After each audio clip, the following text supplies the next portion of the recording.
오늘 요나서를 통해서 주시는 교훈 두 번째 시간으로 말씀을 오늘 전체 말씀을 세 개의 대지로 나눠서 말씀을 보도록 하겠습니다. 먼저 서론의 말씀을 좀 보겠습니다. 우리가 이 세상을 살아갈 때 성도로 살아가는 과정에서 성도는 이 전체를 보는 이 인류의 역사의 전체가 어떻게 흘러오고 있는가, 그런 역사를 이렇게 저는 표현하기를 그걸 통으로 본다. 100년, 500년, 1000년 인류 역사에 어떤 일이 있고 난 뒤에 그 뒤로 100년 또 있기 전에 100년, 200년을 보면 그 역사가 왜 일어났는지를 우리가 알 수 있을 것이라고 생각합니다. 그래서 이 성경을 볼 때 우리는 성경에 대한 이 지성도 있어야 됩니다. 저는 이런 관점에서 성경을 보고 있는데, 성경에 대해서 하나님의 의도, 또 실질적으로 이것이 언어학적으로 이런 그 말씀이 그 하나님의 의도를 정확하게 따라가고 있는가 하는 이런 지성도 있어야 되고, 또 역사성도 있어야 된다고 생각합니다. 역사라고 하는 것은 선지자의 눈이잖아요. 과거를 통해 현재를 열고 미래를 가게 하는 이런 것들이 역사성이기 때문에 성경에 대한 역사성, 그 성경이 어떤 그 방향성에서 흘러왔고 현재 흘러가고 있고 앞으로 흘러갈 것인가, 우리가 살아가는 이 시대, 요한계시록도 우리가 보면 과거의 그 말씀들에 대한 것들이 어떻게 흘러왔고 현재 어떻게 흘러가고 앞으로 어떻게 흘러갈지에 대한 것을 말씀을 드렸잖아요. 우리가 요나서도 마찬가지입니다. 과거에 어떻게 흘러왔고 또 현재 어떻게 흘러가고 앞으로 어떻게 흘러갈 것인가에 대한 이런 역사성이 있어야 된다고 봅니다. 그리고 거기에 하나를 더한다면은 영성이 있어야 된다고 봅니다.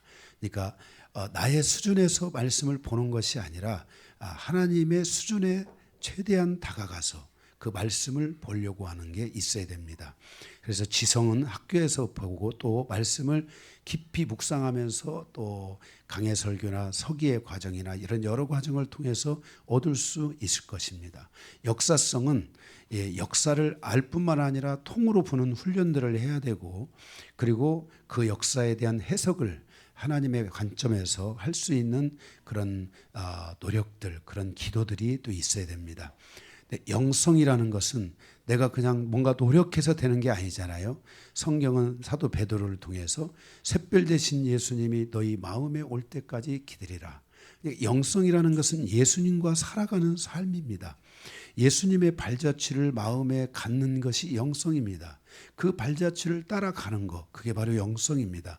그래서 이 영성은 정말 기도를 통해서 깊이 하나님께 나아가고, 정말 하나님과 나와의 만남이 기도를 통해서 얼마만큼 완성되었는가 하는 것이 예수님과 하나님과 살아가는 삶의 바로 모습이라고 할 수 있습니다. 그래서 이러한 기도들을 통해서 우리가 이 영성을 갖게 된다면 이 하나님의 말씀이 지성과 역사성과 영성에 의해서 하나님이 원하시는 의도들이 드러나고 하나님의 계획들이 드러나서 그 말씀을 듣는 성도들이 그 말씀을 통해 성장하고 변화되는 삶이 이루어질 것이라고 믿습니다.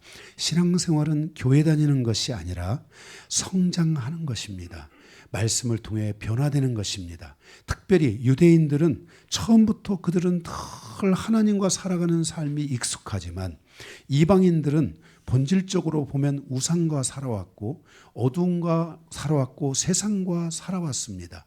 그러한 우리의 삶이 세상의 방식으로 교회에서 살아가는 것이 아니라 이제 하나님의 말씀을 통해서 우리의 삶이 하나님이 원하는 방식으로 변화가 되어야만이 하나님은 변화된 우리들을 새롭게 새로운 캐릭터로 새로운 모습으로 하나님이 우리를 사용하신다는 것을 기억해야 합니다. 그리고 그런 변화된 모습이 세상에 영향력을 주게 되고, 그런 변화된 모습으로 세상에 나아갔을 때 나는 원래 세상에서 부족했지만 하나님이 나의 삶의 변화를 통해서 세상에 대하여 얼마든지 여러분들이 경쟁력을 가지고 살아갈 수 있으며 그리스도인다운 삶을 통해 하나님의 영광을 드러내고 하나님의 축복을 성취하고 이뤄가는 이런 삶을 능히 살 수 있게 될 것이라고 믿습니다. 바로 이렇게 하나님의 말씀에 대한 이 보는 관점에 있어서 이런 통으로 보는 역사관, 과연 예를 들어서 무슬림이 왜 세계 제1의 종교가 되었는가, 여기에 대한 부분을 역사에서 우리가 이것을 찾아보지 못하면, 이것을 해석하지 못하면 마치 무슬림이 전도를 잘해서 된 것처럼 생각하는 그런 착각에 빠질 수가 있습니다. 무슬림이 갑자기 왜 1600년대에 세계 제1의 이런 거대 종교로 태어나게 됐나? 원래 무슬림들이라는 것은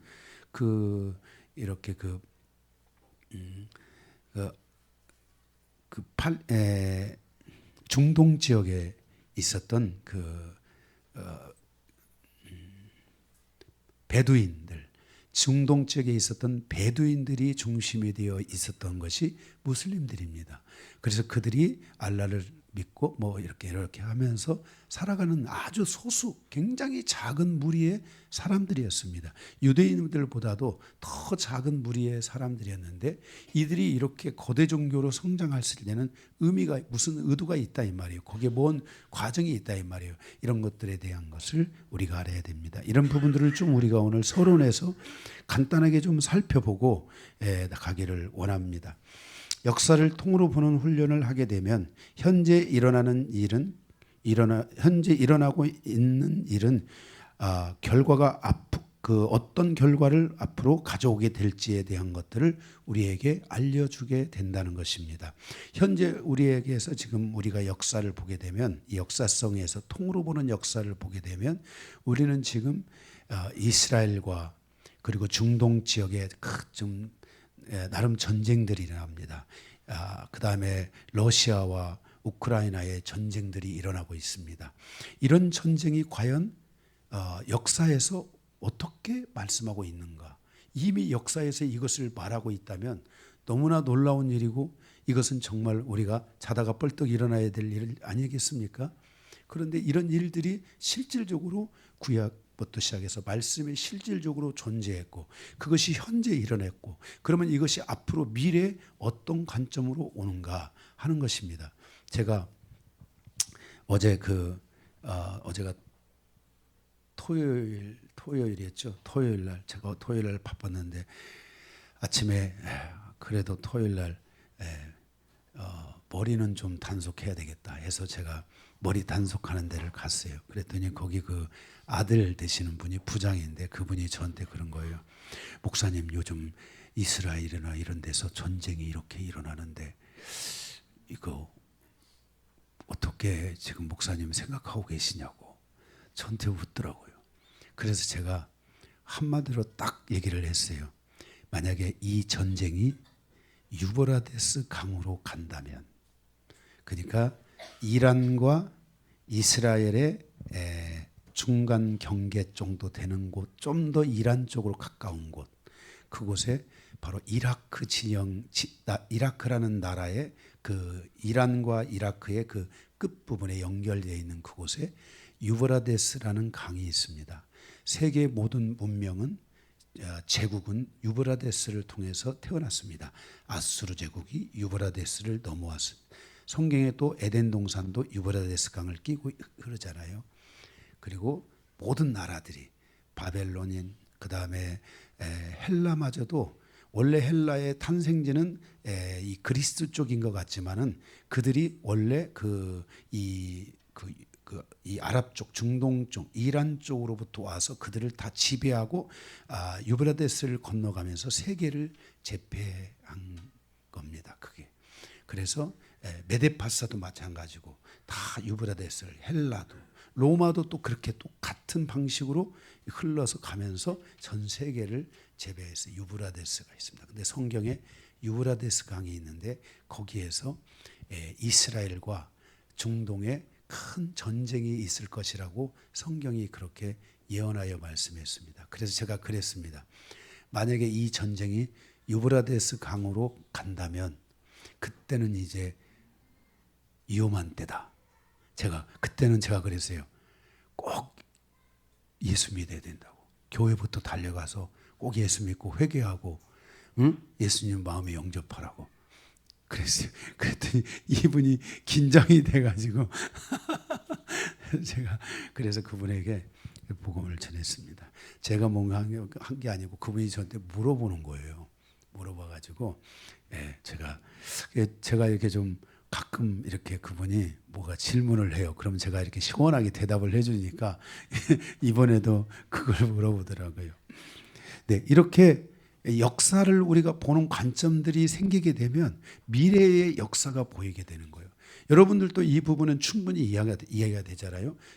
만약에 여러분 갑자기 지금 이스라엘과 이란의 전쟁이 갑자기 보이지 않게 전쟁이 살짝 일어날 듯 하고 있어요. 그죠? 이란에서 로켓포를 미사일을 쏘고 구식이지만은 쏘고 이스라엘도 가서 쐈는데 쟤들은 또 안 쐈다고 그래요. 그래서 이게 뭔가 시나리오가 있는 것 같아요. 제가 볼 때는 이게 그냥 막 하는 게 아니라 야 내가 이렇게 할 테니까 너희는 이렇게 해라. 왜냐하면 율법 사회의 질서라는 것은 이에는 이 그죠? 반드시 그걸 해야지 그 사회가 지속이 되거든요. 그게 어쨌든 그런데 지금 이스라엘과 이란이 전쟁이 있는데 만약에 그때 유브라데스로 간다면 이거는 이제 그 유브라데스 간다는 것은 실질적인 중동 전쟁이 어떻게 되겠어요? 발발하는 거죠. 그죠? 이스라엘의 지상군이 이라크를 넘어 유브라데스 가잖아요. 근데 지금 그런 그런 과정은 돼 있죠. 왜냐하면 지금 이라크를 누가 지배하고 있어요? 미국이 통치하고 지배하고 있잖아요. 그러니까 이거는 충분히 다 가능한 이런 일들이 지금 다 시나리오는 돼 있는, 그러니까 시나리오가 아니라 상황은 돼 있는 거예요. 이 정도로 지금은 세계가 급박하게 돌아가는 이런 상황인데 그럼에도 불구하고 제가 보는 관점에서는 아직은 그런 때는 아니기 때문에 여러분들이 너무 긴장하지 마시고요. 그러나 여러분들이 하나님께 여러분의 삶에 또 잘 집중하면서 가는 것은 게을리하지 마시기를 바랍니다. 이렇게 역사를 통으로 보는 훈련을 하게 되면은 이 역사가 보이고 미래가 보이는 겁니다. 그러면 여러분들이 이러한 그 관점에서 여러분들이 미래를 보다 보면 여러분들이 나는 어떤 삶을 살아야 되겠다. 이런 게 보이잖아요. 그죠? 나는 지금 무엇을 해야 되겠다. 그죠? 이게 만약에 여러분들 안에 열려진다면 여러분들의 삶에 거기에 맞는 변화나 그러한 움직임들이 여러분에게 있게 되면 놀라운 일이 일어나는 거죠. 한국 전쟁이 발발했을 때 그 부산에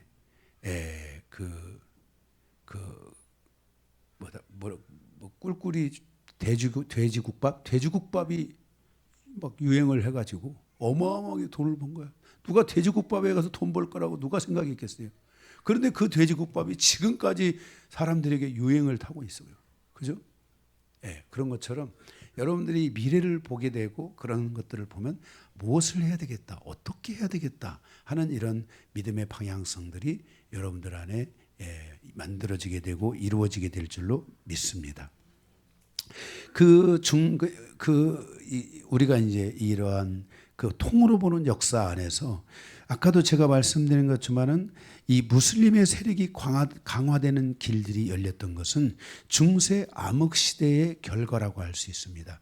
중세 암흑 시대 1000년의 역사가 기독교가 세계를 통치하던 1000년의 역사 속에서 기독교는 이 하나님의 사랑과 믿음을 지키지 못하고 오히려 그들은 타락의 길로 갔습니다. 그래서 그들은 정말 그들의 그 권력과 힘과 만문 이런 물질의 신들 이런 것들을 받아들이고 의지해서 세계를 다스리려고 했고 사람들을 다스려 갔습니다. 그런데 그 사람들이 어느 정도 갈 때까지는 이해를 했지만은 그 권력과 힘과 만문에 의해서 다스려지는 이 세계 이런 시대에 대한 것들을 사람들은 드디어 이제는 힘들어하기 시작했습니다.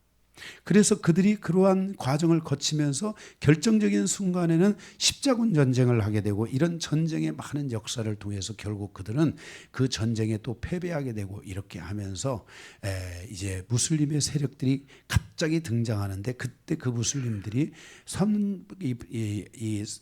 선전을 한 것이 뭐냐면은 너희가 우리에게 항복을 하면 무슬림으로 넘어오면 너희의 재산의 80%를 인정해주고 너희는 세금을 20%만 내라. 이렇게 공포를 해준 거예요. 지금 현재 이 중세는 어떤 거였냐면 80%의 세금을 거두고 20%만 가지고 살게 하는데 거꾸로 80%를 가지고 살고 20%만 세금을 내라 하니까 모든 세계의 나라들이 다 깃발에 항복기를 들고 어디에로 가냐면은 무슬림 세력으로 다 들어간 거예요.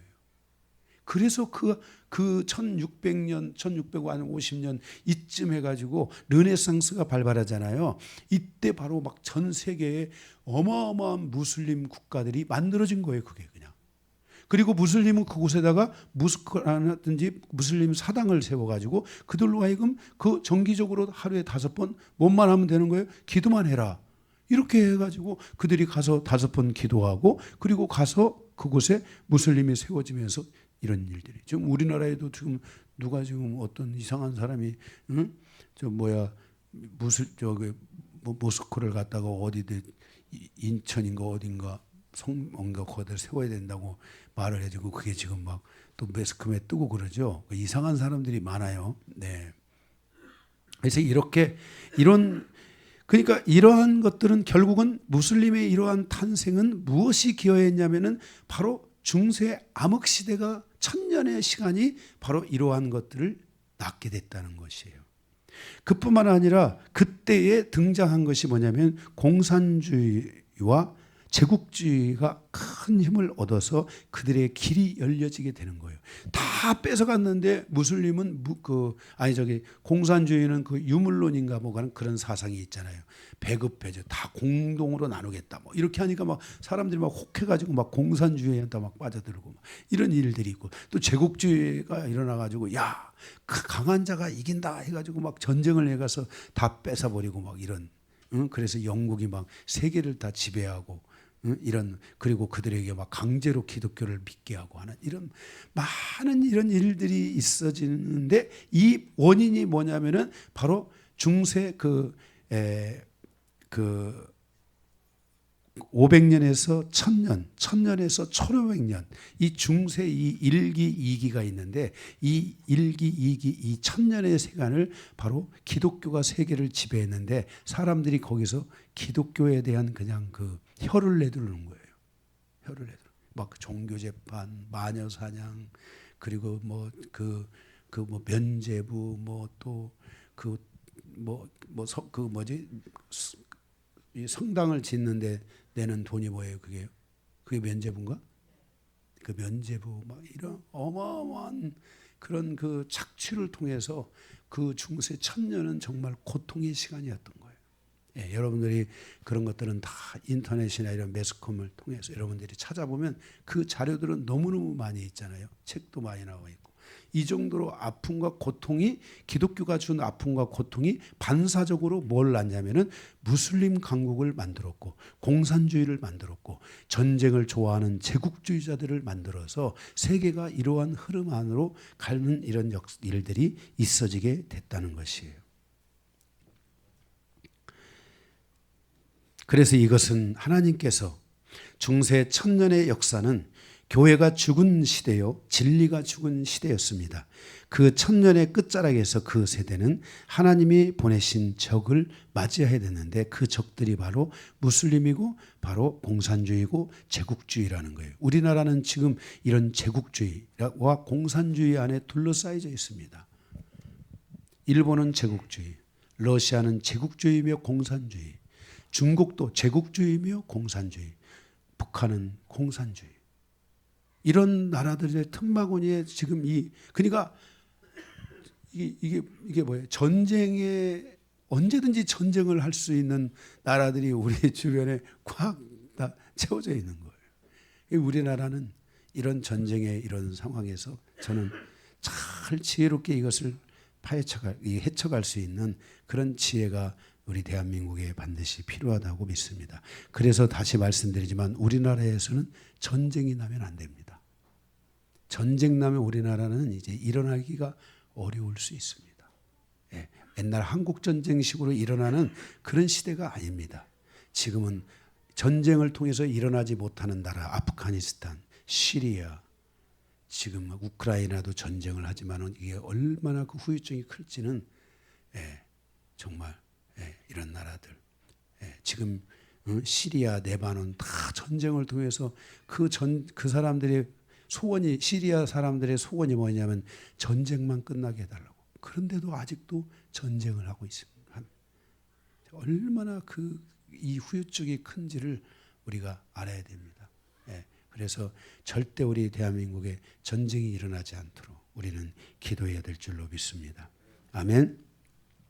바로 이런 관점에서 요나 선지자는 근시안적인 역사관을 통해서 지금 자신이 민족을 괴롭히는 아수르만 보았습니다.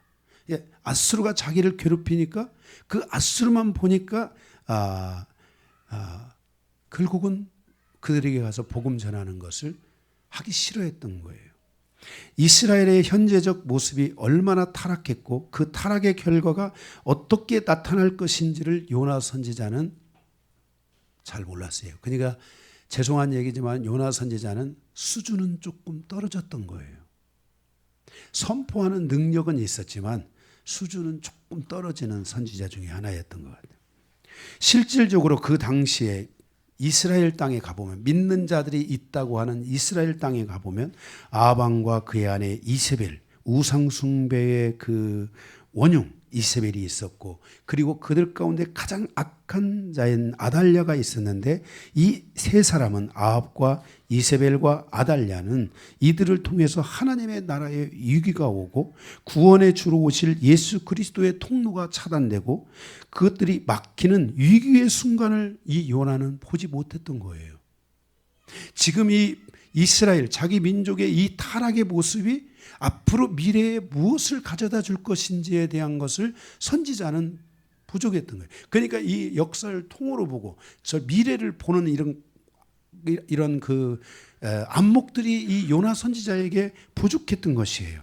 정말 예수 그리스도가 오시는 통로가 차단되면 안 되잖아요. 그런 위기의 순간이 지금 거의 지금 뭐 다 와 있는데도 그걸 보지 못하니까 요나는 그냥 가서 무엇을 하기만 하면 되냐면 그냥 자기는 피해서 가면 된다고 생각을 했던 것이에요. 그러니까 우리가 현재라는 역사를 통해서 하나님이 그러면 요나가 만약에 이 제대로 된 것들을 알려면은 우리가 봤던 것처럼 요엘 선지자나 오바댜 선지자가 예언했던 것들이 무엇인지를 봐야 되잖아요. 그죠? 그런데 그런 것들이 이 요나 선지자에게는 부족했던 거예요. 그래서 앞으로 일어날 그 어마어마한 하나님의 나라의 위기와 이 온 인류를 구원할 수 있는 구원해야 되는 구원에 대한 위기가 지금 다가오고 있는 거예요. 누구를 통해서? 북이스라엘을 통해서 이게 다가오고 있는 거예요. 우리가 지난 이스라엘의 역사서인 사사기를 보고 사무엘상하, 열왕기상하, 역대상하 우리 다 강의를 했잖아요. 이 말씀에 보게 되면 이스라엘이 타락의 길을 가고 있는 것을 볼 수 있어요. 특히 그 중에서도 요나 선지자가 속한 북이스라엘은 단 한 번도 선한 왕이 나오지 않았고 그 영적인 개혁을 일으키는 왕이 단 한 명도 나오지 않았는데 이 아방이 다스리는 때는 아방도 악하지만은 이세벨도 악하고 이 그의 딸 아달랴까지 이 3종 세트가 악한 왕이 돼가지고 그들이 어마어마한 이제 하나님의 나라의 위기로 몰아넣을 수 있는 그 아달랴는 그 예수 그리스도가 오는 통로를 차단하기 위해서 그 왕자들을 그 남유다의 왕자들을 다 죽이잖아요. 그가 여왕이 돼가지고 그죠? 그 요아스만 겨우 제사장에 의해서 살아서 그 성전에서 숨어서 살아나잖아요. 이렇게 이 악한 3종 세트가 존재하고 있는 이 때에 대하여 하나님은 이들에 대하여 이 북이스라엘에 대하여 하나님이 심판을 하지 않을 수가 없는 거예요. 왜냐하면 하나님이 이들을 심판해야만이 겨우 누가 살아남을 수 있냐면 남유다가 살아남을 수 있는 거예요. 그래서 하나님께서는 이 하나님의 심판은, 하나님의 공의는 모두에게 다 동등하기 때문에 그 이방인과 유대인을 향하여 하나님의 심판이 있다. 너희의 죄악에 대해서 심판이 있다는 것을 선포했는데, 우리가 이 지난 서론의 말씀을 통해서 봤듯이 아수르의 니느웨 성은 회개를 했던 거예요. 남유다도 회개했던 거예요. 유일하게 그 중에 회개하지 않은 게 북이스라엘이 회개하지 않았고, 북이스라엘이 회개하지 않았다는 것은 그들이 얼마나 악한지, 그들이 얼마나 하나님의 말씀을 떠나고 하나님의 이 은혜를 떠나서 살고 있는지에 대한 것을 우리에게 말씀해 주고 있는 것이에요. 그래서 하나님은 바로 이제 북이스라엘을 심판하기 위해서 하나님은 회개한 아수르를 준비해 가지고, 이 아수르가, 제가 그때 화이트보드 좀 갖다 주세요. 이게 여기 실물을 봐야지 여러분들이 얼마나 이게 정말 회개한 자들에 대한 하나님의 긍휼과 은혜가 얼마나 큰지를 여러분들이 알 수 있어요. 그래서 그 결과적으로 북이스라엘을 친 아수르는 결국 나중에 또 망하잖아요. 하나님은 결국은 또 망해요. 150년 후에 가서 하나님이 나옴이라는 우리 나옴서가 있잖아요. 선지자를 보내서 다시 인류에 대한 회개를 외쳤을 때, 그때 남유다는 회개를 하고 또 다시 회개를 해요. 남유다는 회개를 하는데 아수르는 회개하지 않아서 하나님께서 다시 유브라데스 저편에 있는 바벨론을, 하나님이 그때 바벨론은 그렇게 강국이 아니었어요. 그런데 그 바벨론을 일으켜 가지고 아수르를 탁 치는 거예요. 아수르가 여러분들이 지난 시간에 말씀드렸지만 아수르가 어마어마한 강국이잖아요. 군사적으로 굉장히 강국이에요. 그런데도 하나님께서 그들을 다 심판하시는 거예요. 아무리 강한 자도 하나님께서 딱 정하시면 그들을 심판하는 거예요. 여기에 이스라엘이 있고, 여기에 북이스라엘이고 남유다가 있잖아요. 이게 지중해 이고, 여기가 시리아, 이쪽이 유럽입니다. 여기 이쪽이 있고, 여기가 사우디아라비아라고 그러죠. 이게 사우디아라비아가 있고, 이쪽이 이집트가 있잖아요.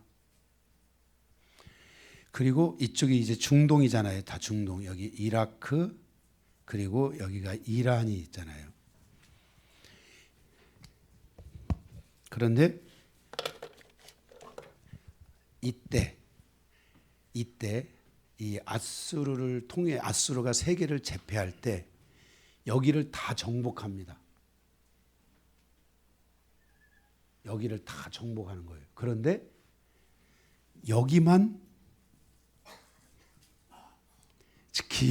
기가 막히잖아요. 하나님이 여기만 아수르가 정복하지 못하게 하는 거예요. 다 정복을 했는데 이 힘도 없는 조그만한 남유다, 이스라엘이 반으로 쪼개져 가지고 지금 힘도 없는데 하나님이 여기만 정복을 하지 못하게 하는 거예요.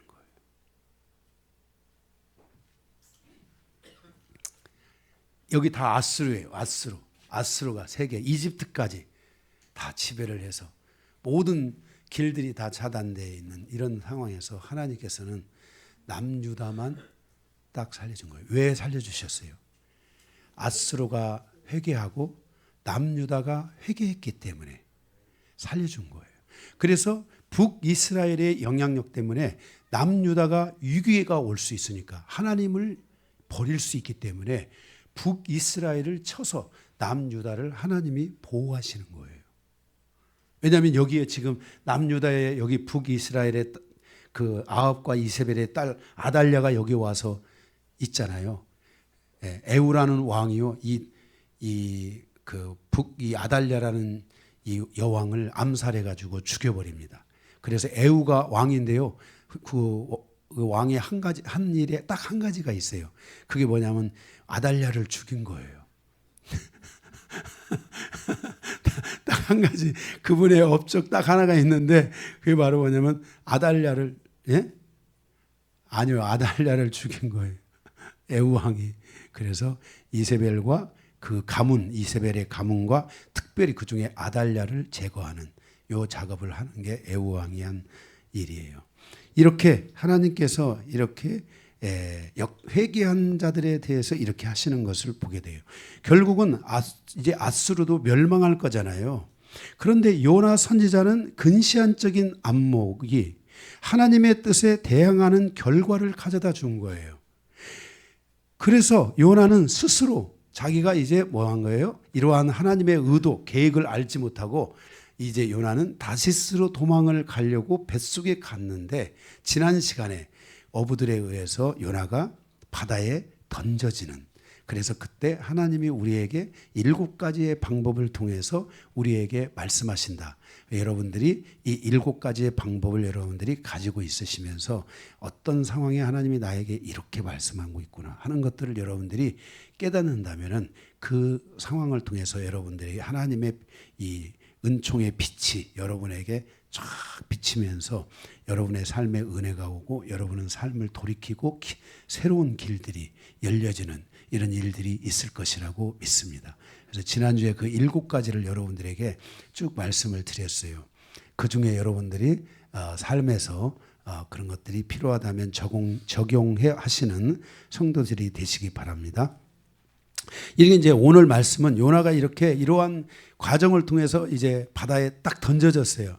던져졌는데 기가 막힌 것은 기다렸다는 듯이 물고기 한 마리가 와서 이 요나를 삼켰는데 요나가 그 물고기 뱃속에서 3일을 묵상하고 회개하는 시간을 가짐으로 하나님의 뜻에 순종하는 일이 일어났다. 이 내용이 이제 바로 2장의 내용이라고 할 수가 있겠습니다. 우리는 여기서 인간이 물고기 뱃속에서 과연 살 수 있는가? 이런 허무맹랑한 질문, 아니 당연한 듯 이런 질문을 할 수 있습니다. 이런 질문을 여러분들이 던지시고 또 혹시 의문시할까 봐 제가 미리 말씀을 드리는 겁니다. 그러나 그것이 무엇이든지 하나님은 전능하신 분이십니다. 아수르라는 한 제국을 멸망시키신 하나님께서 어찌 물고기를 통해 요나의 그 영혼을 돌보시는 일을 하지 않겠습니까? 하나님은 무엇이든지 능히 하실 수 있는 분이십니다. 우리가 하나님의 전능하심을 믿는다는 것은 하나님의 말씀을 믿기 때문이며 성령의 역사를 통해서 하나님을 믿는 믿음을 갖게 되기 때문입니다. 여러분 안에 계시는 성령님을 통해 이러한 믿음을 갖고 이 믿음을 통해 하나님의 말씀을 믿고, 그래 나의 삶에 어떤 위기가 와서 정말 내게 하나님의 이 은혜가 필요하다면 나에게도 이와 같은 일은 일어날 수도 있다 하는 것에 대하여 여러분들이 모든 가능성들을 열어놓고 우리는 하나님을 믿고 하나님을 따라가야 될 줄로 믿습니다. 물론 이것은 조심해야 됩니다. 배를 타고 가다가 물고기 속에 하나님 저를 받아주시옵소서 하고 싹 빠지면 죽습니다. 네, 물고기가 안 나타납니다. 하나님이 준비돼야지 빠지라고 해야 됩니다. 근데 하나님 빠지라고 안 하는데 빠지면 여러분 큰일 납니다. 그리고 음성도 잘 들어야 됩니다.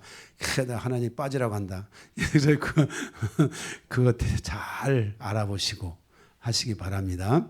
네, 아멘. 네, 내가 이 30층 높이의 빌딩에 떨어지면 하나님이 나를 받으실 거야. 이런 여러분들이 착각들 다 조심하셔야 됩니다. 아멘. 네.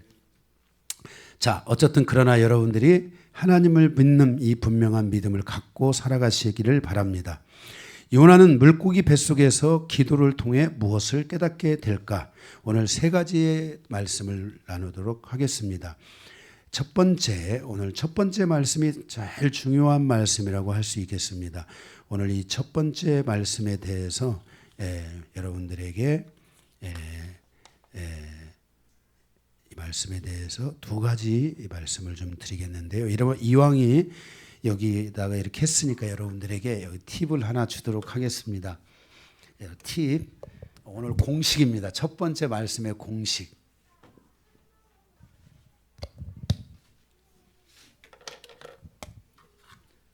첫 번째 말씀에 대한 공식 꼭 외우세요.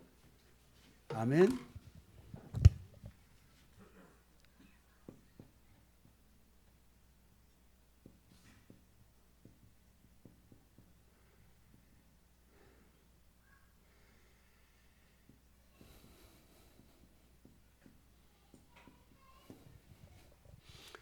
여러분들이 이 말씀을 꼭 외우세요. 이건 저의 삶에도 하나님이 이렇게 인도하셨고, 저는 대부분의 많은 사람들의 신앙의 여정에서 이 부분을 하나님이 이루어 가실 것이라고 믿습니다.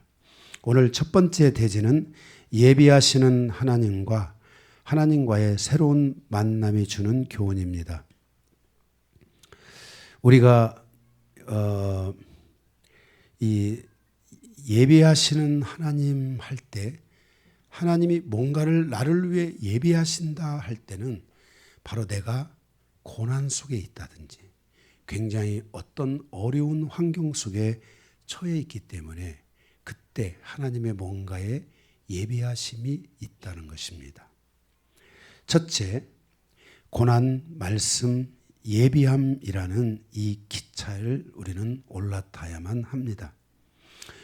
우리를 위하여 예비하시는 하나님의 은혜는 우리가 하나님의 진리를 선택할 때, 말씀을 선택할 때 일어납니다. 내가 하나님의 말씀을 붙들고 내가 하나님의 말씀을 믿고 내가 하나님의 말씀을 따라갈 때 하나님의 예비하심이 일어납니다. 그래서 진리를 선택하지 않는 사람에게는 그 어떤 하나님의 은혜도 하나님의 예비하심도 나타나지 않는다는 것을 기억해야 합니다. 우리가 하나님의 진리를 선택할 때 바로 이 놀라운 일들이 일어나는데, 하나님을 믿는 것은 뜬구름을 잡는 것이 아닙니다. 하나님이 축복해 주십시오, 축복해 주십시오, 축복해 주십시오. 고난 속에서 축복해 주십시오, 축복해 주십시오. 축복을 구하는데 말씀을 모르니까 축복이 와도 그 축복을 잡지 못하는 것입니다. 하나님은 이렇게 우리 신앙이 뜬구름 잡듯이 하나님을 믿는 것을 조심해야 되는 것을 말씀하고 있습니다. 하나님은 지혜의 하나님이며 지식의 하나님이십니다. 따라서 우리가 하나님을 믿고 나갈 때 뜬구름을 잡듯이 나가면 그는 하나님을 만날 수 없습니다. 분명하게 하나님께 대한 지식을 가지고 나가야 되고, 하나님을 지식을 가지고 나갈 때 하나님을 온전히 만날 수 있다는 것입니다. 우리가 하나님께 나아갈 때 말씀에 대한 기반이 약한 가운데 나가면 잘못된 영적 질서를 선택하게 되고 미혹되고 어둠의 질서를 선택하는 경우들이 허다하게 많이 일어납니다. 제가 그 대한수도원에서 기도를 하는데 이상한 방언들이 나옵니다. 이게 뭐냐면은 바로 그 사단 방언들, 잘못된 방언들, 막 혀를 뱀처럼 막 하면서 하는 이런 방언들. 방언 기도는 굉장히 중요한 겁니다. 우리가 일반 기도를 그 어떤 분이 저에게 그랬습니다. 제가 하나님 저 방언이 열렸는데 그 방언을 제가 사용하지 않았습니다. 그랬더니 그분이 저에게 이미 영이 열리고 방언이 열린 것을 바라면서 일반 기도가 딱총으로 쓰는 거라면은 방언 기도는 대포를 쓰는 것이다. 그러니까 꼭 방언 기도가 열려서 그 방언 기도를 부지런히 해라. 그래서 제가 그때부터 부지런히 하려고 하는데 교회가 제가 부임해 간 교회가 이 방언을 안 하는 겁니다. 그래서 언제 방언을 할까 그렇게 하다가 마침 아이를 못 낳는 집사가 있었는데 이 아이를 못 낳는 집사가 이렇게 내가 일주일에 한 번씩 기도를 해주겠다. 그런데 갑자기 기도를 하는데 방언 기도가 나온 겁니다. 그래서 못 알아듣든 못 알아듣든 그냥 순종하는 마음으로 방언으로 막 꽉 기도했습니다. 그래서 제가 다른 사람이 저를 이상하게 봤습니다. 왜냐하면 거기는 방언을 하지 않는 교회였어요. 저도 원래 방언을 싫어했어요. 그런데 갑자기 방언 기도가 나와서 그 한 달가량을 제가 방언으로 기도를 해줬거든요. 그런데 정말 놀라운 일은 임신을 했어요. 6년인가 7년인가 임신이 안 돼가지고 계속 어떻게 해야 되냐 고민하고 막 고통하고 그랬는데 임신이 된 거예요. 난 그 임신시키는 은사가 있는가 봐요. 제가 그 켈리 그거 배웠었잖아요. 거기에 새댁이 있었는데 6년인가 된 새댁이 있는데 아기가 안 생긴 거예요. 그런데 갑자기 그 마음이 생긴 거예요. 내가 기도 한번 해줘도 되냐고. 그래서 거기 회원들이 있는 데서 내가 기도를 몇 번 해주겠다고. 그랬더니 거기 그 담당 교사가 좋다고 교회도 안 다니면서 좋다고 그러더라고요. 그래서 제가 기도를 해줬는데요. 애가 생겨서 둘이에요. 네, 그래서 지난번에 어떻게 카톡에 보니까 그게 애들이 있어서 제가 한번 문자를 보냈어요. 아유, 정말 오래간만이에요. 애들이 벌써 이렇게 많이 큰 것 같네요. 잘 지내죠? 이랬더니 아, 감사해요. 잘 지내고 있어요. 뭐예요? 이렇게 하면서 문자가 다시 왔더라고요. 네. 어쨌든 이렇게 우리가 이렇게 하나님의 말씀을 선택하지 않으면은 이 하나님의 이 은혜, 예비하심이 나타나지가 않아요. 하나님은 지식의 하나님이기 때문에 우리가 하나님의 이 하나님으로부터 내가 믿는 이 믿음이 또 내가 지금 현재적 나의 상황이 하나님에게 전달이 되고 하나님에게 분명하게 어필이 되려면은 우리는 이 하나님의 말씀을 붙잡아야 돼요. 하나님의 말씀을 붙잡을 때 바로 하나님의 일하심이 나타나고 아, 강요한이가 하나님 나를 진심으로 믿는구나. 강요한이가 지금 갖고 있는 이 모든 어렵고 힘든 이 고난에 대한 것들은 바로 강요한이가 지금 분명하게 어렵고 이렇게 힘든 거구나. 그래서 나에게 나오고 있구나 하는 것을 통해서 하나님이 응답하신다는 거예요. 예비하신다는 거예요. 그래서 우리가 이 하나님의 말씀을 진리를 선택하고 고난 속에서 진리를 선택하고 하나님을 바라보는 삶을 향하여 나아갈 때 거기에 하나님이 응답하시는 거예요. 내가 가진 믿음에 대해서 사람들을 속일 수는 있지만 하나님을 속일 수는 없어요. 지금도 하나님은 나의 믿음에 대한 지식이 얼마나 있는지를 달아보고 있다는 거예요. 하나님을 믿기는 믿는데 얼마나 믿고 있느냐. 그러니까 말씀에 근거한 믿음을 가져야지 이 사람이 응답을 받아도 하나님을 떠나지 않는 거예요. 응답이 없는 것도 사라지고 응답이 오는 것도 시간이 되면 다 사라져요. 그런데 우리에게 남는 것은 말씀이 남아야 그 말씀을 통해 내 믿음이 남게 되는 거예요. 그런데 우리가 응답을 받지만은 그 응답은 어느 순간인가 사라져요. 내 감정, 그 어떤 상황 사라져요. 여러분 집을 여러분들이 구입을 하고 나면은 그 집의 기쁨이 얼마나 가던가요? 한 달, 두 달, 1년을 간다고 합시다. 그 기쁨이 영원히 있어요? 집에 들어갈 때마다 오 할렐루야 내 집 이렇게 하면서 들어갑니까? 응? 금방 다 사라지지. 그죠? 그냥 그런갑다 하고 나중에는 이제 조금만 이 집이 여기 혈압이 좀 많네. 어떻게 이렇게 불평 나오죠. 이렇게 사라지는 거예요. 그런데 말씀이 있는 사람들은 그 말씀에 의해서 믿음이 남아있는 거예요. 그래서 다음에 또 계속 하나님을 의지하고 또 하나님을 의지하는 이 믿음의 연장이 계속해서 이루어지게 되는 거예요. 그래서 고난을 통해 하나님께 나아가는 통로가 바로 말씀이라는 것을 알아야 돼요. 이 고난의 통로를 통해서 하나님을 알게 되고 하나님을 만나고 하나님만을 선택하는 신앙이 열려질 때 그가 하나님이 그에게 예비하신 것들이 헛되지 않게 되는 것들이에요. 그래서 시편 119편 71절에 다윗은 말하기를 고난당한 것이 되게 유익이라. 이로 말미암아 내가 주의 말씀을 배우게 되었다. 다윗도 고난이 올 때 말씀을 붙잡았구나. 그러니까 응답이 오고 하나님의 모든 예비하심이 있게 됐다는 거예요. 그런데 그 예비하심과 응답은 사라져도 다윗에게 뭐 남은 거예요? 말씀은 항상 남아 있어서 그것이 다윗을 살리고 그것이 다윗의 믿음을 성장시키고 다윗을 변화시키는 이 다윗의 믿음을 더 온전케 하는 길로 이끌어주고 있다는 것을 우리에게 말씀하여 주고 있는 것입니다.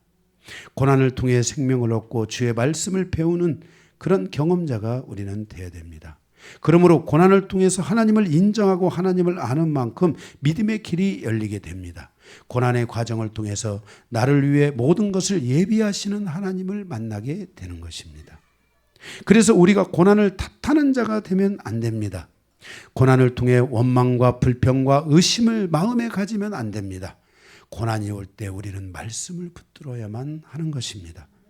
고난 속에서 실패하는 진정한 이유는 고난 그 자체가 아니라 그 고난을 통해서 하나님의 말씀을 붙들지 못하고 오히려 원망과 불평과 의심의 마음을 붙잡기 때문에 실패하는 것입니다.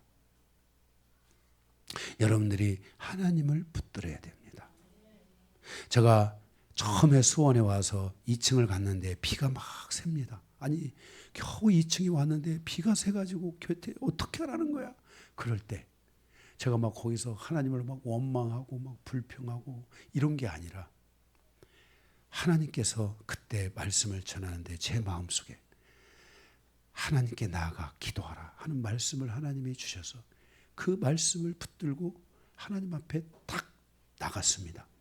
딱 나갔는데 첫날 딱 기도를 하는데 딱 하나님이 그 마음을 주시는 거예요. 우리는 빚지지 않고 꾸지 않고 전세, 사택 전세, 교회 전세로 간다 하는 이 말씀을 하나님이 딱 주시길래 제가 그것을 막 선포했어요.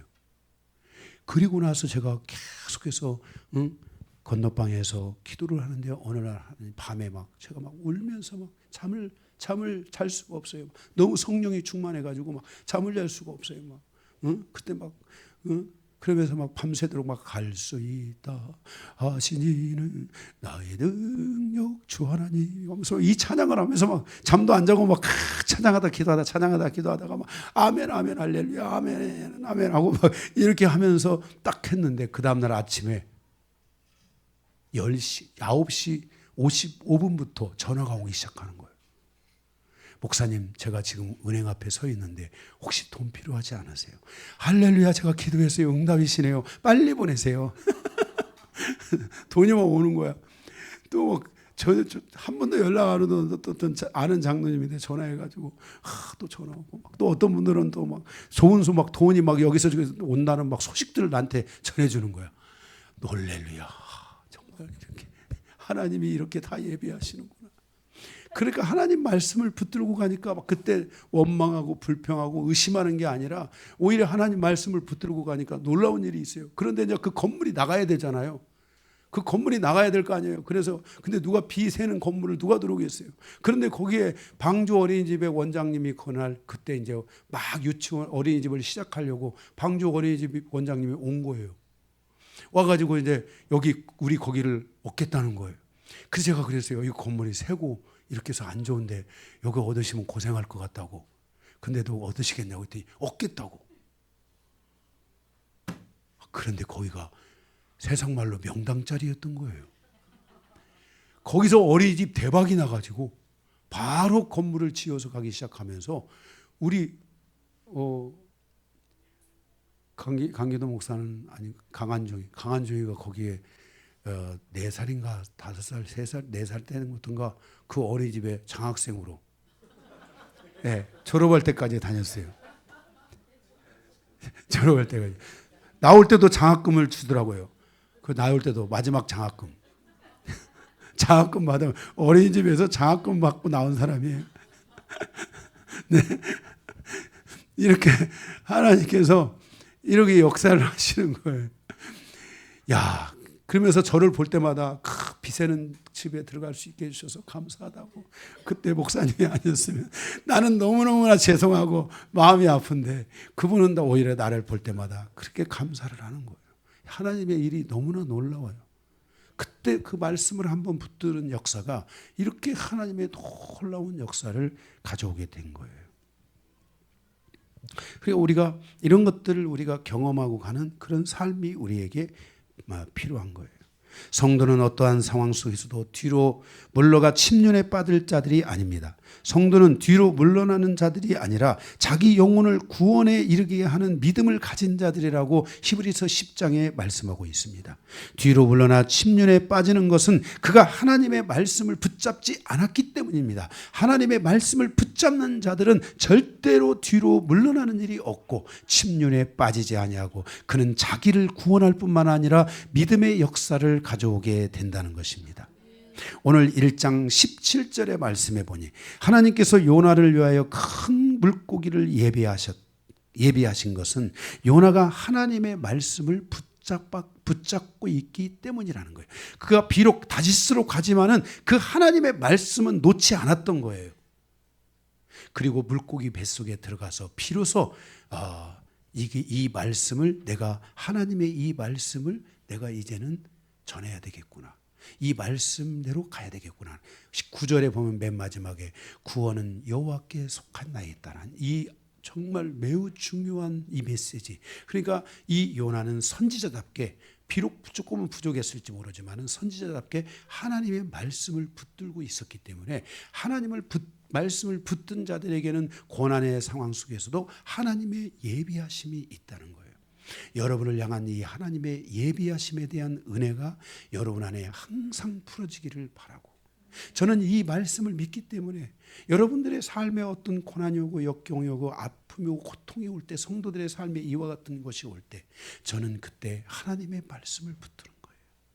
하나님, 나의 생각으로는 부족하고 나의 생각으로는 답답하고 나의 생각으로는 아무것도 할 수 없지만 하나님께서 이 일에 당신의 은혜를 베풀어 주시고 긍휼을 베풀어 주시고 이 하나님의 예비하심을 베풀어 달라고 저는 그 말씀을 붙들면서 계속 기도하고 가고 있다는 것을 알아야 돼요. 저는 이런 부분들이 너무나 많이 훈련이 돼 있어요. 거의 나의 몸에 배어 있는 거예요.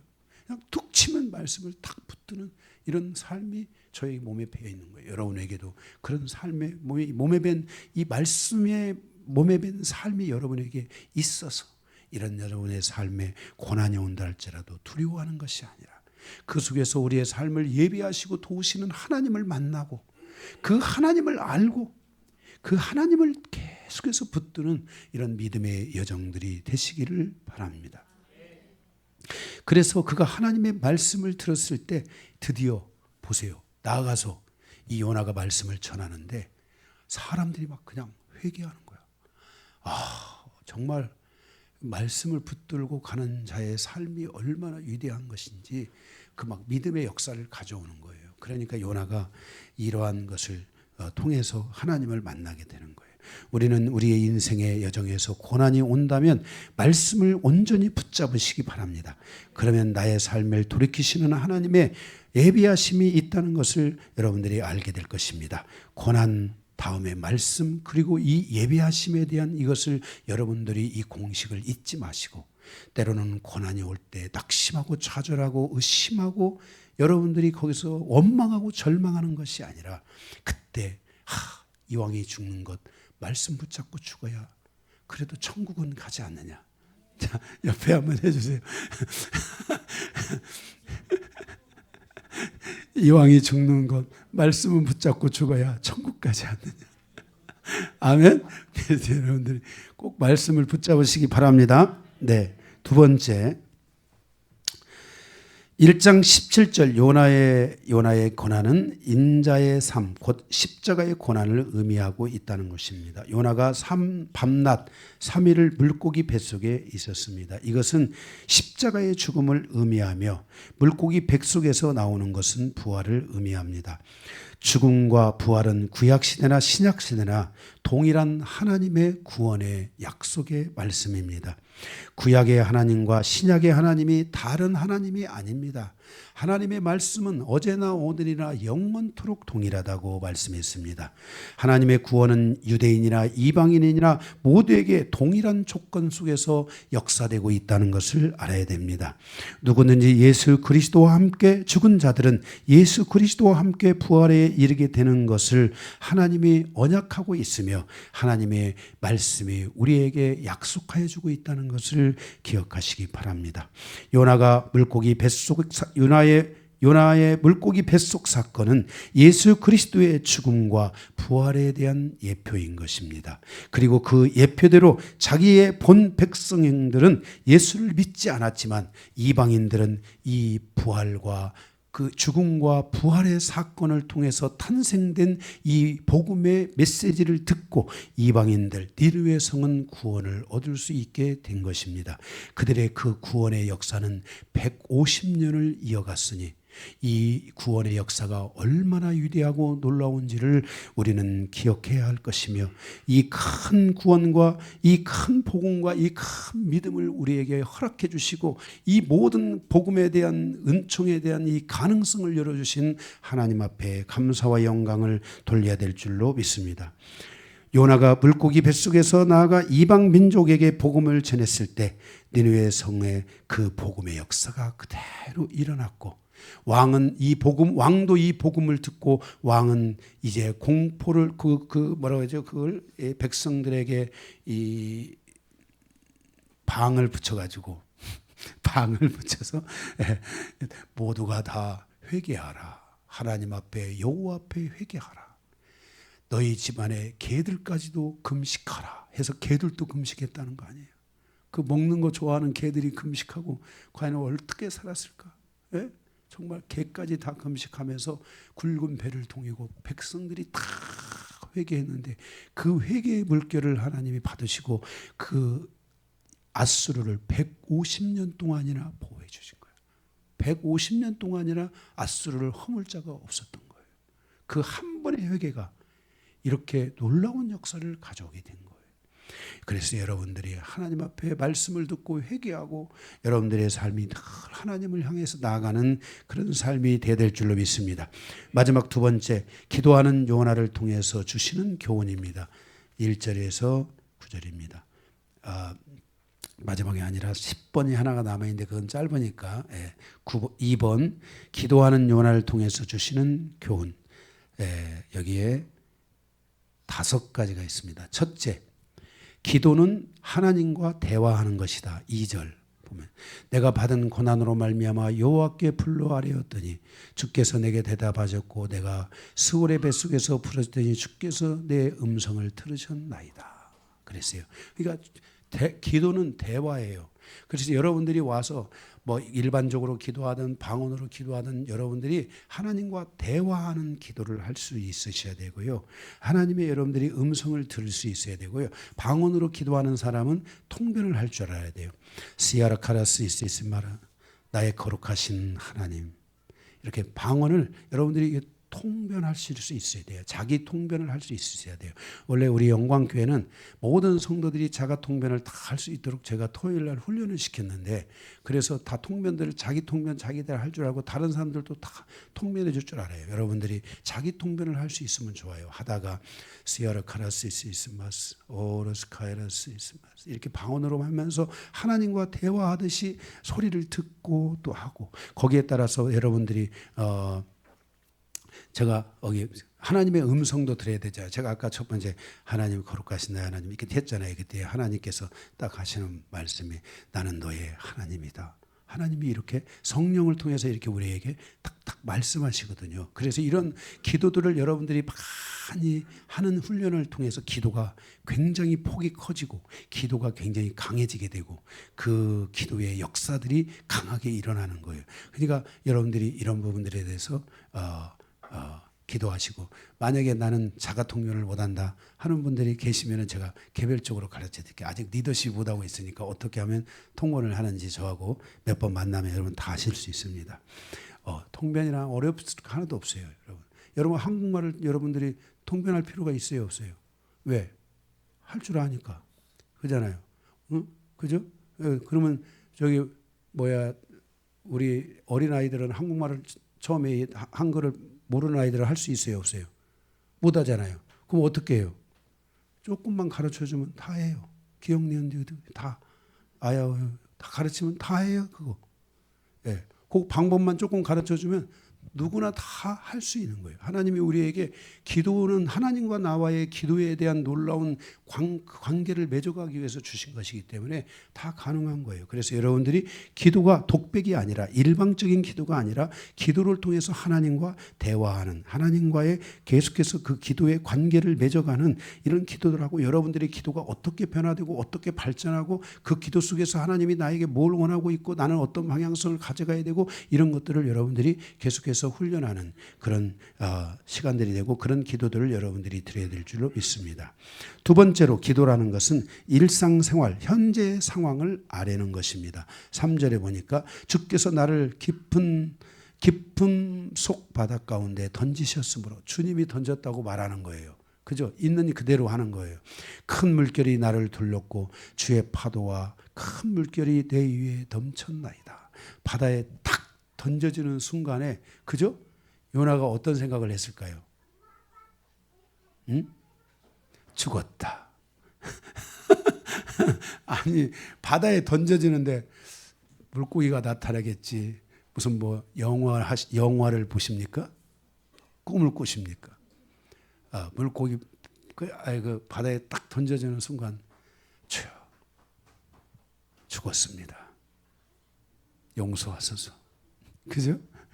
딱 던져져 죽었구나. 그런데 막 물결이 이렇게 그를 덮은 거예요. 파도가 그 위에 덮인 거예요. 이렇게 기도라는 것은 자기의 일상에서 있는 것들을 감정적으로 알아야 될 줄 알아야 됩니다. 지식적으로, 인격적으로, 감정적으로 알아야 할 줄 알아야 됩니다. 그래서 여러분들이 하나님 앞에 나와서 이렇게 기도하고 그것이 바로 성령의 감동을 따라서 성령의 인도함을 따라서 기도하는 무시로 성령 안에서 기도하라고 말씀했습니다. 가장 중요한 것은 마음의 느낌을 그대로 아뢰는 거예요. 하나님 제가 이렇게 힘듭니다. 저의 삶에 지금 요즘 이런 힘든 것들이 있습니다.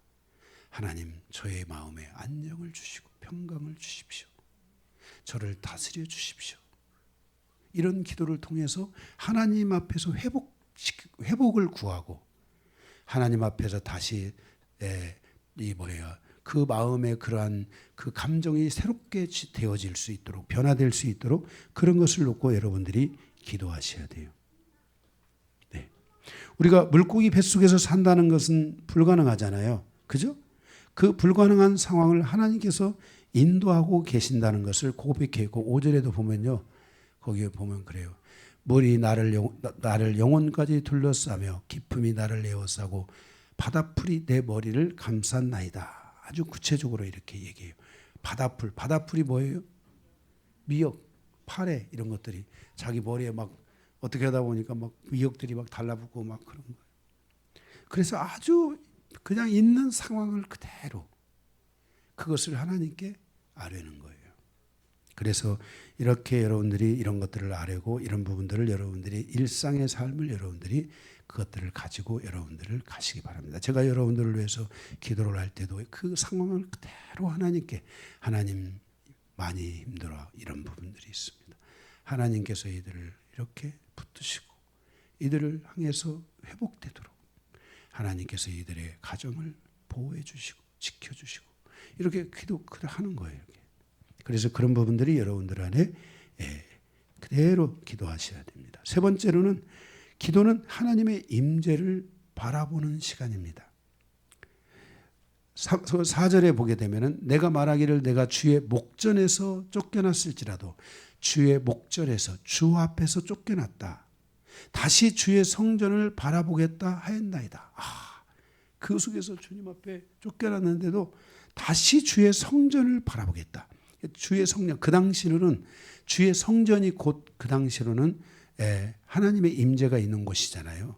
그래서 여러분들이 항상 여러분들의 이 그 마음의 심령 안에서 하나님의 이 목전 하나님을 이 바라보는 이 마음을 계속 가져야 돼요. 크고 작은 모든 상황 속에서도요. 계속 하나님을 좀 붙잡으시고 하나님을 불러야 돼요. 제가 여러분들에게 이런 예들은 제가 많이 말씀드렸잖아요. 그렇죠? 차 타고 가다가도 그냥 별 아닌데도 하나님을 다 붙드는 거예요. 응? 그러면서 거기서 기도하는 거예요. 응? 하나님 우리 예성이가 예를 들어서 예성이가 발목을 뺐어요. 뺄 수도 있지 그래요. 그냥 있을 수 있는 일이야. 있을 수 있어요. 그러나 그때 하나님 이것까지도 하나님이 도와주시면 좋을 것 같습니다. 나의 자녀 아닙니까? 내가 사랑하는 자녀 아닙니까? 내가 믿고 있는 나의 하나님 당신의 백성이 아닙니까? 하나님이 이제 우리 예성이 만약에 이 어린 시절에 이 고통을 겪어야 된다면 몇 번 더 겪을 수도 있을지 모르지만 이걸로 딱 하나님 싹 끝내시고 앞으로 우리 예성이의 가는 길에 순탄함 주시고 우리 예성이는 말씀 붙잡고 변함없이 예수님을 잘 쫓아가게 해주시고 그래서 예성이 불러놓고 내가 너를 이렇게 기도하니까 너는 앞으로 하나님이 너의 삶을 축복하고 너를 윤택하게 해주실 때 너는 하나님 말씀을 놓지 말고 그 말씀을 의지해서 계속 가거라. 이게 하나님의 응답인 줄 믿어라 하고 이런 걸 가르쳐주고 이렇게 가게 하는 거예요. 이렇게. 응? 그래서 계속해서 저도 제가 막 너무 막 그 젊은 시절에 예수를 믿었는데 정말 예수를 믿기 전에는 그래도 좀 나름대로 잘 나가는 줄 알았어요. 예수 믿고 나니까 이게 막 누가 커피 한 잔 먹으라고 안 하는 거예요. 배고파 죽겠고 막 힘들고 막 어렵고 그러는데 누가 막 진짜 뭐 하나 사준다는 사람도 없는 거야. 그래서 제가 하나님 앞에 기도했어요. 하나님, 제가 20대까지 저에게 모든 고난을 다 몰아주십시오. 그리고 30대부터 시작해서는 저를 더 이상 이제 고난스럽게 하지 마십시오. 그런데 딱 30대, 30살이 딱 되는 때 우리 이해신 권사님 그 계시는 그 시골 교회를 갔거든요. 그런데 그냥 막 잘 먹여주고 그냥 얼마나 맛있는 걸 많이 주는지 제가 막 거기를 갔는데 산에서 막 더덕을 막 거의 손가락 3개만한 더덕을 막 해서 구워가지고 막 쫙 해가지고 막 산의 진미를 가서 대접하는데 정말 그때 전도사예요. 전도사인데도 엄청 막 새벽기도 끝나면 앞에 막 장어 막 쫙 있어 막 거기다 양념해서 쫙 발라가지고 막 장어가 탁 낙지 갖다 주면 소고기 한우고기 님이 이미 갖다 주셨어요. 누가 갖다 줬거든요. 그 한우고기 잘라가지고 낙지해서 불락해서 쫙 먹으면 얼마나 맛있는지. 이렇게 하나님께서 30살 되어서부터는 저에게 이렇게 그때 20대 경험했던 그 뭐 커피 한 잔도 안 주는 게 아니라 이제는 막 커피는 먹기도 싫은 거야.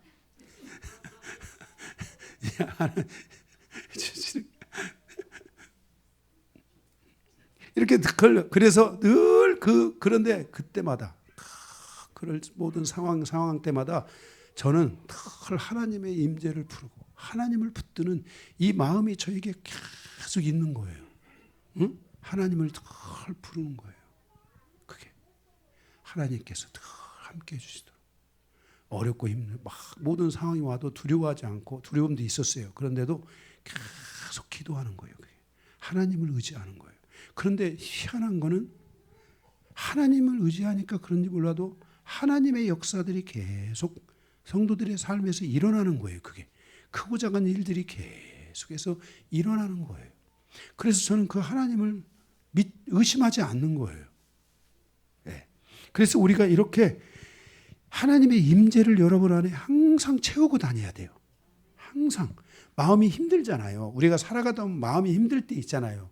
그러면 힘들면 막 힘들어 어쩌고 막 짜증을 내고 막 정말 어떻게 해야 돼 이런 게 아니고 힘들면 적에게 나의 죽음을 알리지 말라. 적에게 나의 고통을 알리지 말라. 저희 유명한 우리 영광교회 멘트입니다. 그게 그때 힘들 때 여러분들이 그걸 다 말하지 말고 하나님을 구하세요. 하나님 아시죠? 제가 지금 조금 힘들어요. 하나님 나의 하나님.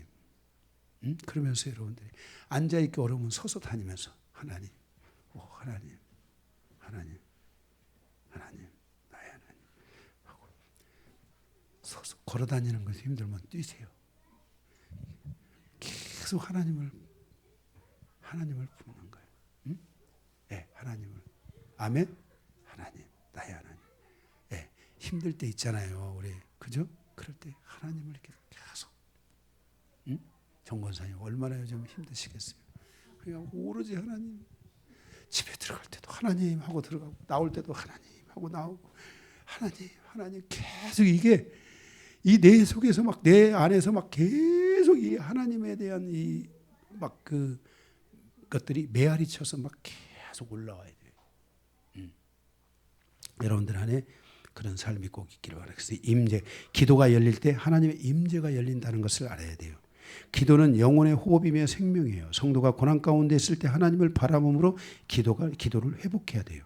기도 회복이 없으면 하나님의 임재도 없고, 기도는 전적으로 하나님을 바라보는 시간이라는 걸 알아야 돼요. 내가 뭘 알지 않아도 기도 자체가 하나님을 바라보는 것이구나. 그래서 하나님을 바라봐야 돼요. 네 번째로, 삶의 위기 속에서 피곤할 때 하나님께 기도해야 된다는 거예요. 그 7절의 말씀을, 내 영혼이 내 속에서 피곤할 때 내가 여호와를 생각하였더니 내 기도가 주께 이르렀사오며 주의 성전에 미쳤나이다.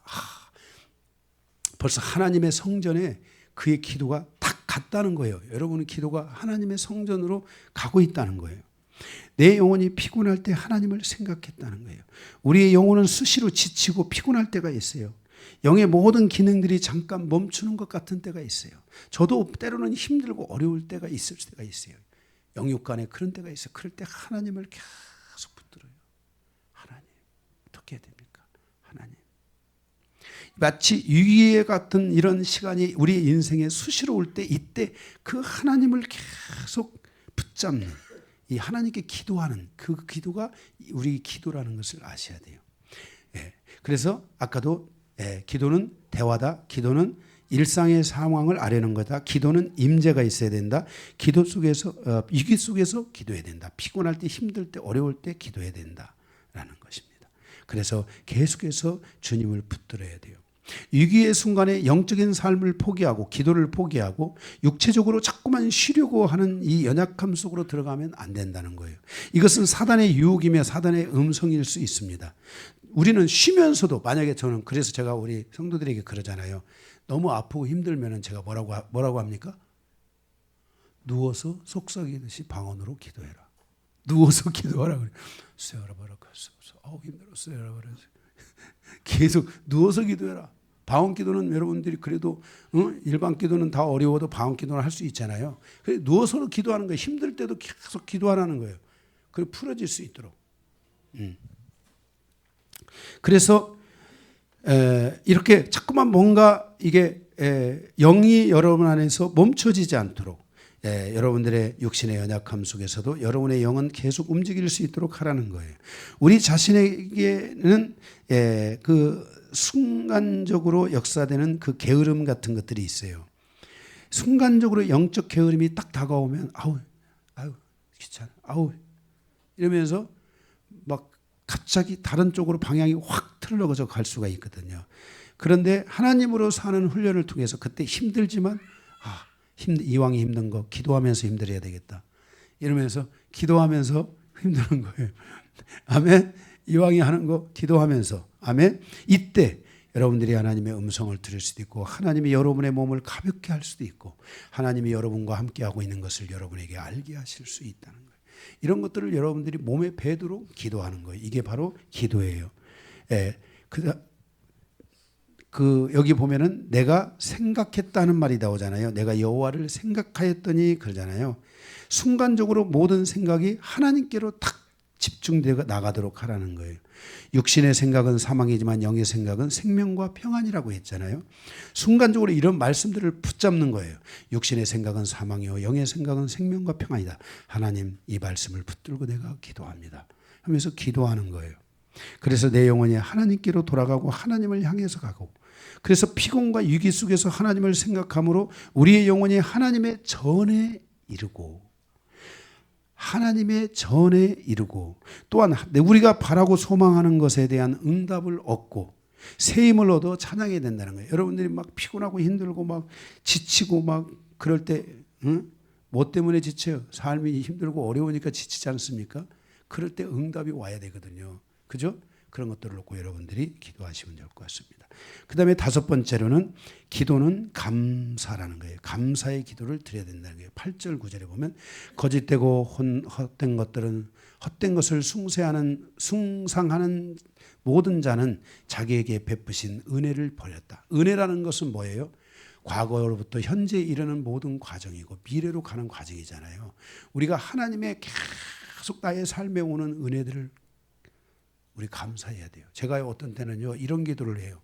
하나님, 제가 이렇게 어려울 때 하나님이 저에게 이런 은혜를 주시고 이런 은혜를 주시고 이런 은혜를 주셔서 제가 오늘의 이 시간에 이르게 했습니다. 하나님 당신이 베푸신 이 은혜가 오늘 또 내 안에 이루어지게 하시고 앞으로의 나의 모든 여정 속에 이 하나님의 은혜가 있도록 도와주십시오 하면서 하나님 이 모든 은혜를 지금까지 이 모든 은혜를 베풀어 주신 하나님께 감사를 드립니다. 우리가 이 은혜를 버리면 안 돼요. 그리고 이 은혜의 구슬이 은혜의 이 기차가 멈춰져 있으면 안 돼요. 계속해서 그런 은혜들을 여러분들이 이렇게 하셔야 돼요. 이렇게 쭉. 응? 예. 제가 그 강남 금식기도원에 갔을 때가 있었는데요. 그때 너무 이제 금식을 하니까 너무 힘든 거예요. 어떻게 해야 될지를 모르겠고 막 힘들어가지고 그렇게 하고 있는데 갑자기 그 예배당에서 이제 기도를 하게 됐는데 갑자기 막 감사의 마음이 올라오는 거예요. 그래서 막 지금까지의 모든 시간을 한 시간을 그 감사의 구슬을 끼면서 올라온 거예요. 하나님 이때도 이렇게 해서 이렇게 감사 한 시간을 감사했는데요. 그렇게 감사 기도를 끝냈어요. 끝내고 이제 숙소에 들어갔어요. 숙소에 들어갔는데 그 숙소에 들어가서 이제 잠깐 말씀을 보고 나서 갑자기 기도해야 되겠다는 마음이 들어서 기도를 딱 하는데 막 성령의 충만함이 확 임하면서 막 제가 거기서 막 그 힘든 몸을 이끌고요. 거기서 막 춤을 추는 거야 막. 불 다 꺼져 있는데 걸려 넘어지지도 않고 거기서 막 하나님의 막 영에 취해가지고 막 제가 막 한 30분을 막 춤을 추는데 땀이 막 쭉 빼지도록 땀이 쭉 나도록 막 춤을 추는 거야 거기서. 할렐루야. 응? 그리고 나서 앉아가지고 다 기도하는데 하나님 나의 삶이 때로는 너무 힘들고 어려울 때가 있습니다. 그랬더니 주님께서 말씀하시기를 요한아 네가 힘들어 어렵고 고통할 때 눈물을 흘렸지. 그때 나는 피눈물을 흘렸어 하면서 환상이라고 해야지. 피눈물이 막 툭툭 떨어지는 게 보이는 거예요. 주님의 막 그 피눈물이 나를. 그 뒤로부터 저는 하나님 앞에 힘들다는 말 더 못하겠더라고. 왜? 내가 힘들다고 하면 하나님은 얼마나 더 힘들까? 여러분 보세요. 자식이 힘들다고 하면 부모는 힘들어요, 안 힘들어요? 밤 잠을 못 자는 거야. 안 그래요? 자식이 힘들다고 하면 부모는 밤에 잠을 못 자는 거지. 그런 것처럼 제가 힘들다고 하면 하나님은 이렇게 많이 힘들겠구나. 이 생각을 하니까 제가 막 진짜 하나님 앞에 살아오면서 힘든다는 말을 이제는 안 하는. 하나님 살만합니다. 하나님 다 아시니까 뭐 그죠? 하나님 다 아세요. 그래서 우리가 이렇게 하나님을 향하여 찬양하고 감사하며 하나님께 영광을 돌리는 그런 찬양의 기도를 드려야 된다는 것입니다. 이렇게 기도가 요나의 기도가 5가지로 이렇게 쭉 나눠져 가지고 하나님 앞에 기도를 하고 합니다. 그리고 나서 마지막 3번째 창조의 질서 안에 존재하는 것이 있습니다. 10절입니다. 10절. 창조의 질서 안에 존재하는 것 순종이 있습니다. 하나님의 이 창조라는 이 질서 안에 여러 가지 구원도 있고 뭐 여러 가지가 있겠지만 그중에 순종이라는 질서가 있다는 것입니다. 17절. 여호와께서 그 물고기에게 말씀하심에 요나를 육지에 토하니라. 여호와께서 뭐 하심에? 누구에게? 예? 물고기에게 말하는 거예요. 하나님께서 물고기에게 요나를 토해라. 그러니까 아멘 톡 했는데 요나가 튀어나온 거예요. 하나님의 질서 안에 이 순종이 있다는 것을 아셔야 돼요. 그래서 여러분의 가정에 이 순종의 지표가 커져야 돼요. 우리가 예수 안에 있든 예수 밖에 있든 그리스도 안에서 가정에 순종의 역사가 있어야 돼요. 서로가 서로를 향하여 순종하는 순종이 있을 때. 그래서 무엇이든지 갖고만 거치려고 하고 치려고 하지 마세요. 이렇게 탁 치려고 하면 안 돼요. 아유, 왜 그래? 왜 그래? 이런 거 하는 게 아니라 이거 좀 마셔봐. 그러면 싫어. 너나 마셔. 이런 것이 아니라 이것 좀 마셔봐. 그러면 누가 주든지 알았어. 이렇게 순종의 질서를 배우셔야 돼요.